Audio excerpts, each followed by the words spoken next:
Full story. What if your sister tried to spill champagne on her friend just to steal the spotlight? About a year ago, my sister Anne asked me to be her maid of honor.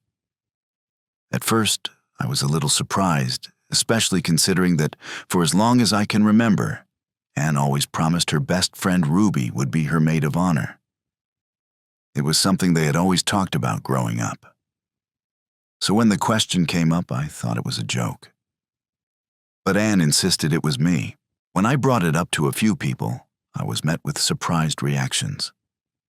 Everyone knew about Anne's lifelong friendship with Ruby, and I could tell some people were starting to wonder why Ruby wasn't getting the honor. However, Anne stayed quiet on the matter, brushing off all the questions with vague responses and excuses. As the months went on, the wedding preparations kept getting closer. I tried to put the weirdness of it aside, thinking maybe it was just a decision she made for her own reasons. The wedding day came, and Ruby showed up. She looked as eccentric as always, her fashion sense as bold and unique as I had ever seen. This didn't come as a surprise to me, but I could see it made Anne feel uncomfortable. Ruby wasn't the type of person who could blend into the background. She had this magnetic energy that couldn't be ignored, and it was clear it made Anne feel a bit outshone by her presence. The issue became more apparent when Ruby showed up wearing a dress that didn't fit the usual wedding aesthetic. It wasn't over the top, but it definitely wasn't something you would expect for a formal occasion. Anne, in her usual over-the-top fashion, started to feel threatened by Ruby's outfit, the attention Ruby was getting. And I believe the fact that Ruby had always been the center of Anne's social circle. She started talking about spilling champagne on Ruby's dress to get her back for drawing attention. The whole idea of it seemed so petty to me. I had to step in before things escalated. I caught Anne walking toward Ruby, glass in hand, and I could feel the tension rising. I pulled her aside and told her that she needed to stop right there. It felt like a moment where the whole situation could have gone sideways very quickly. Anne screamed, but the entire room of guests turned their attention to us. I was so fed up at that point, I finally said, "Either you stop screaming right now, or I'm leaving the wedding." It wasn't an ideal moment, but I had had enough of her behavior. Anne was not only embarrassing herself, but everyone around her. She immediately went red in the face, stopped yelling, and excused herself to the bathroom. It was an uncomfortable, awkward situation, and I couldn't shake the feeling that the whole atmosphere shifted after that. The rest of the wedding was strangely quiet, like you could physically feel the tension hanging in the air. Ruby, on the other hand, was just going along with things. It was clear she had no idea how deep the issue with Anne really went. As much as I tried to remain calm, the bitterness in the air was undeniable. After the event, I didn't even try to talk to Ruby. I should have, but at the time, I didn't know what to say. Weeks passed after the wedding, and Anne's attitude toward Ruby turned sour.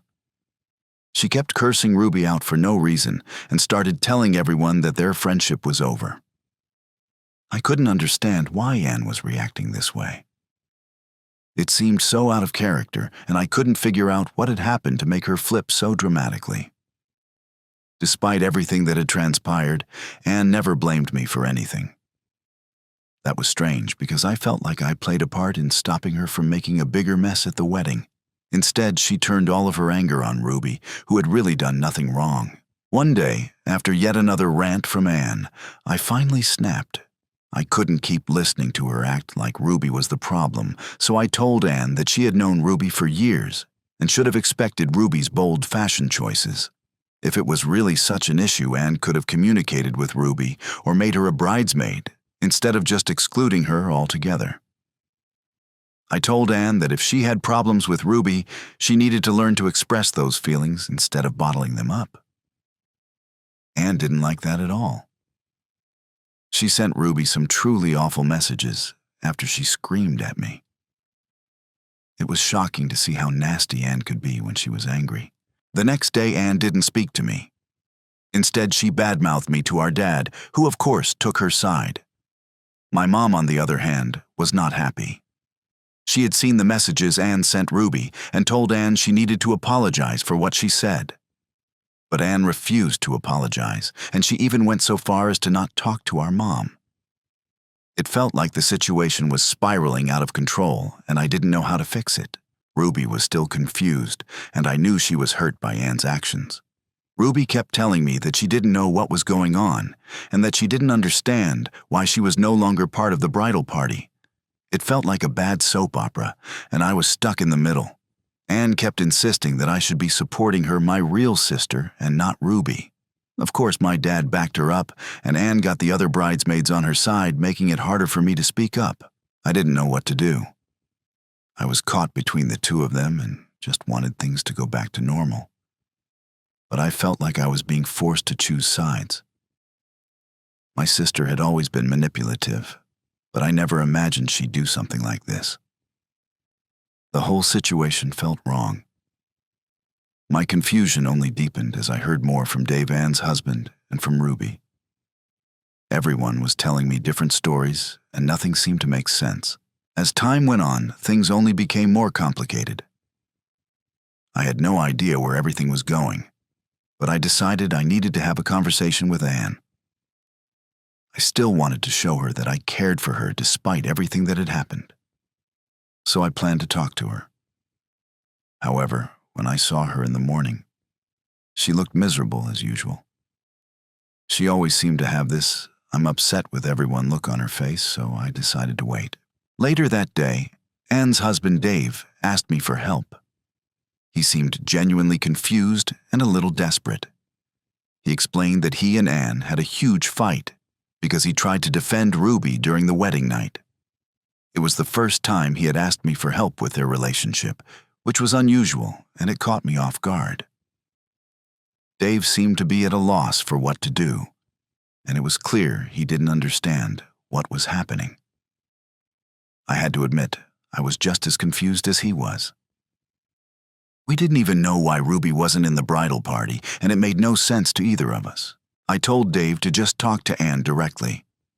But then Dave dropped a bombshell that only made things more confusing. He revealed that the reason Ruby wasn't part of either the wedding party was because Dave had wanted Ruby to be his best woman, while Anne had insisted on Ruby being the maid of honor.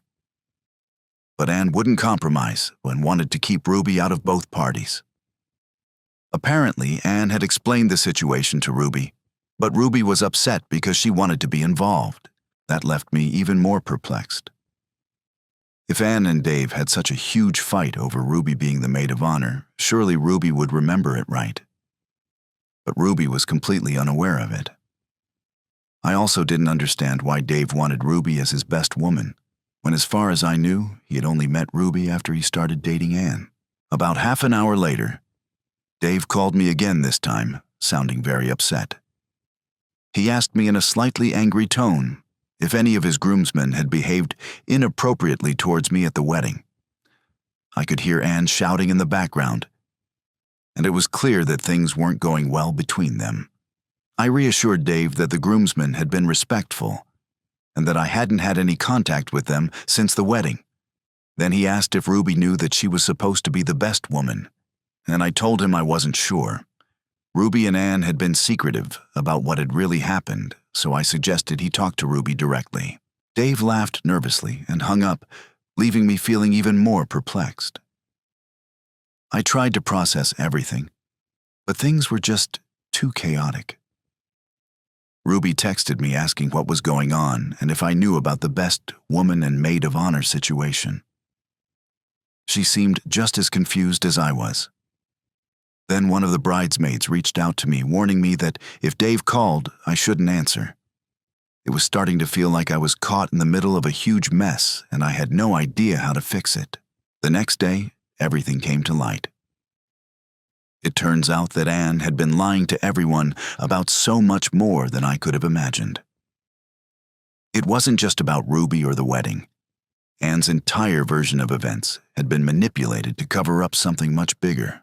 The truth finally came out when Dave started digging deeper into the situation. It turns out Anne's husband, Dave, had a much more complicated past than Anne had ever let on. He had been to jail and struggled with addiction before getting clean. Ruby had known Dave before Ann did, and when Dave was in recovery, Ruby had helped him. She had been there for him when he had nothing. Dave considered Ruby one of his closest friends, and when he became stable, Ruby introduced him to Ann. Ann was reluctant at first because of Dave's past, but over time she grew close to him. When Dave and Ann became serious, Dave wanted to be open about his past. He felt it was important for Ann to be honest with her family about him. Ann agreed to tell us the truth, but instead, she lied. She wrote a fake letter to Dave saying that my family accepted him when, in reality, we didn't even know the full story. Ann's fear of us rejecting Dave kept her from telling us the truth. She kept hiding it from everyone, including Ruby. The lies snowballed from there. When Dave proposed to Ann, the issue of Ruby's role in the wedding became a problem. Dave wanted Ruby to be his best woman, but Ann didn't want to allow it because it would expose the lies she had been keeping about Dave's past. To cover it up, Ann pretended to be upset about not having Ruby as her maid of honor. She told Dave that Ruby had taken issue with it, but in reality, Ann never told Ruby about Dave's history at all. To make matters worse, Ann went behind everyone's back, telling the bridesmaids that Ruby was a disaster. She claimed Ruby would cause drama at the wedding, get drunk, and even tried to insinuate that Ruby had romantic motives for getting too close to the groomsmen. She painted Ruby as a loose cannon to get the bridesmaids on her side. This worked, and the bridesmaids bought into it, making it easier for Ann to continue pushing Ruby out of the picture. The real problem came when Dave began questioning Ann about her behavior. He started asking what the issue was with Ruby's dress and why the groomsmen were suddenly being painted in such a bad light. Ann couldn't keep up with the lies, and when Dave confronted her directly, she broke down. She finally admitted everything. She had lied to him, to me, and to everyone. Dave was devastated, and when he found out that Ann had kept him in the dark about her past and about Ruby's role in the wedding, he was furious. He texted everyone to let us know about Dave's history and the deception that had been going on for months. At this point, things were unraveling fast. Dave left Ann, and she had to explain everything to us all over again. It was like a complete shift in the family dynamic. Ann was devastated. I had never seen her so shaken before.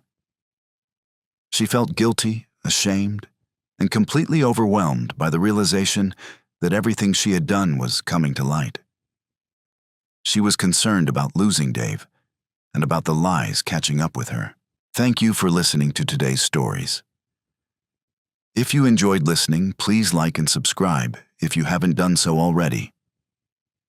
Also, leave a comment below to share your thoughts on what happened. Take care.